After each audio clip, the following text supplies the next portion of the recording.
Good morning. Friday morning again. Time for Fridays with Frank.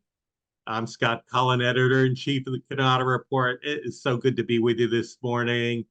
And before I bring up Frank, don't forget, like, subscribe, comment, send Frank your questions. Now, Frank, this month we are releasing our watch list issue with the trends, companies, people, and products we're going to be watching in 2025. And I want to kind of tease a couple of the trends this morning with our readers. And I guess what that means is you're going to take my role here, and I'm going to take your role and talk about what's going on. So anyway, first things first, how you doing? I'm doing great, and I love the idea of Fridays with Scott. Okay, well, I don't know if I love it, but I'm ready to Oh, go. I And do. I do. okay, I'll sit back and ask the questions and listen to you for a change. I'm going to focus on just a few of the trends that I wrote about for the December, January issue. And I do encourage everybody to look for the issue when it comes out later this month, because there's a lot more trends that I've written about. But these are some of the ones that stood out to me, and some are big, some are small. Well, the first trend I want to talk about is the AI revolution. Now, everyone's talking about AI, and many of us are still trying to figure out how to leverage it in our businesses. Plenty of products and solutions are already using AI, and it's slowly making its way into the dealer channel, partly driven by Wes McDonald and his company Go West AI, who are showing dealers how to leverage it in their organizations. And for the small percentage of dealers, some are using it for sales service, data analytics, business intelligence, and enhancing communication. And I do mean a small segment. I was talking to one dealer recently for our CR Connect dealer tour profile, and I was asking them how they're using it. And the simple response was, we write better emails. So, got to start somewhere. And that's AI on a micro level. On a macro level, I've been looking at the Domo newsletter from Mike Stramaglio. And one of the things I found in there was the Toshiba Tech AI Innovation Hub, which they're going to be using to promote the use of generative AI as part of its corporate transformation efforts.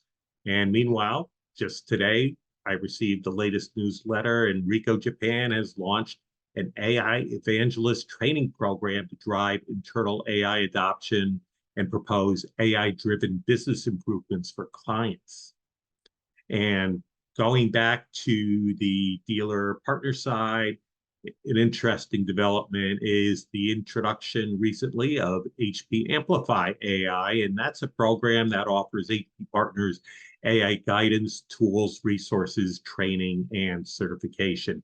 As a matter of fact, on the companies to watch section of our watch list, that is the reason why we're going to be watching HP in 2025. Another trend is manufacturing partnerships. The most prominent partnerships in the office technology industry include Ricoh and Toshiba, which was announced in 2023, and Konica Minolta and Fujifilm Business Innovation, which was announced this past July. Incidentally, the latter joint venture was scheduled to go into effect in September, but has since been put on hiatus until a later unannounced date. And of course, let's not forget the long-standing partnership between Canon and HP, Xerox and Fujifilm, Sharp and Fujifilm, a recent one, and Canon and Fujifilm, another recent one. Will we see more similar partnerships and joint ventures? You bet. Now, here's a trend that I think Frank will enjoy me including on the list, and it's how production print volumes are growing. According to the Printing United Alliance NAPCO Research Implant Printing KPI report summer 2024, total pages increased for 61.1% of implants surveyed last year. Contributing to this increase was output representing 4 or more pages, which increased for 64.1% of respondents. 1 to 3 color pages of black and white pages also increased. 0.6% of all implants surveyed expected their total page volume to increase in 24, with 68.9% expecting an increase in more color volume. Ultimately, we expect that trend to continue in 2025, which kind of underscores a lot of what Frank talks about throughout the year on Fridays with Frank. One more trend before we wrap it up today, and it's not a major one, but it's one that has been kind of obvious to me the past few years, and it's the decline of large dealer meetings.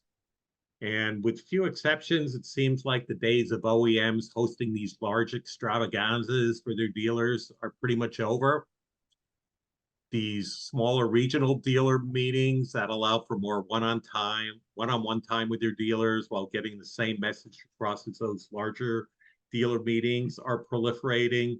And I think, we're going to still continue to see the occasional extravaganza. I know Sharp has one scheduled for October 2025, but the smaller, more cost-effective regional meetings, I think, are going to rule for the most part.